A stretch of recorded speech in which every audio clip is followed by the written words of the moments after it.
Mes chers amis, il se pourrait que cela vous soit déjà arrivé. Vous quittez le cabinet de votre médecin avec une nouvelle ordonnance en main ou un diagnostic à l'esprit. Et à peine la porte refermée, une vague de questions vous submerge. Pourquoi ce médicament? Quels sont les effets secondaires? Est-ce que ce que j'ai lu sur Internet est vrai? Une anxiété silencieuse s'installe. Je suis le docteur Ambroise et en tant que médecin, je vois cette angoisse chez mes patients tous les jours. Cette peur de l'inconnu, cette incertitude face au traitement. Je suis là pour vous dire, avec toute l'empathie et la science à ma disposition, que cette anxiété est normale. Mais ce qui est encore plus important, c'est qu'elle n'est pas une fatalité.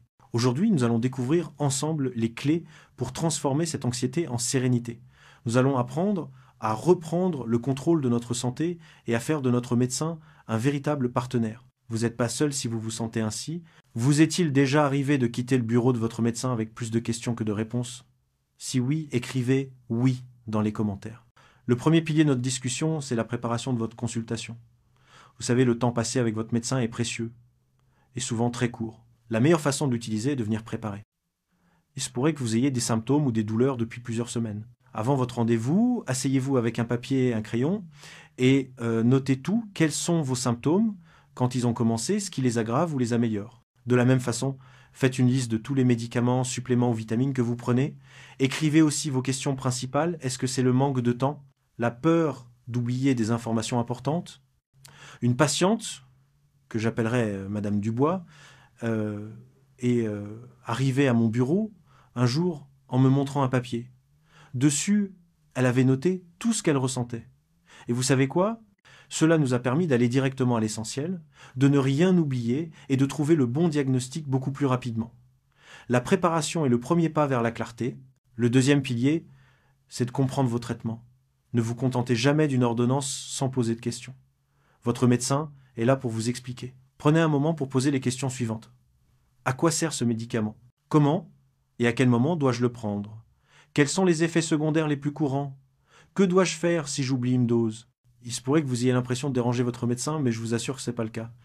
Un bon médecin veut que vous compreniez votre traitement, car c'est la meilleure façon de garantir son efficacité et votre sécurité. Le troisième pilier est de trouver des sources d'informations fiables. Aujourd'hui, Internet est à la fois une bénédiction et une malédiction. C'est formidable d'avoir l'information à portée de main, mais il y a aussi beaucoup de désinformation qui peut aggraver votre anxiété. Ne faites pas de l'autodiagnostic avec ce que vous lisez sur des forums de discussion ou des blogs de santé. Le meilleur réflexe est de privilégier les sources officielles. Les sites gouvernementaux de santé comme Santé Canada, l'Agence nationale de sécurité du médicament en France, les sites de grandes institutions médicales. Ces sources sont basées sur la recherche scientifique et sont mises à jour régulièrement. Une information fiable est une information apaisante. Le dernier pilier, et le plus important, est l'importance du dialogue avec votre médecin. Votre santé, c'est une affaire de partenariat. Vous devez être un participant actif. Parlez ouvertement de vos peurs, de vos anxiétés, de vos doutes. N'ayez pas peur de dire « Docteur, j'ai lu quelque chose sur Internet et je suis inquiet ». La communication honnête est la base d'une bonne relation. J'ai un patient que j'appellerai Monsieur Martin qui a eu peur d'une opération. Il a passé des jours à lire des histoires d'horreur en ligne. Il est venu me voir et, en discutant honnêtement, j'ai pu le rassurer, répondre à toutes ses questions et lui expliquer les risques réels et non les histoires fantaisistes. Son anxiété a disparu et l'opération s'est très bien déroulée.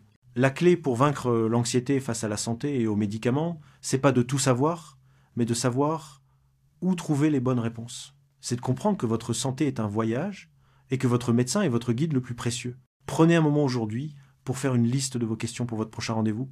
C'est un petit pas, mais un pas de géant vers plus de sérénité. Quel est le plus grand défi pour vous dans la relation avec votre médecin? La peur de poser des questions, le manque de temps ou la crainte du diagnostic? Partagez-le en commentaire pour que l'on puisse s'entraider. Prenez soin de vous.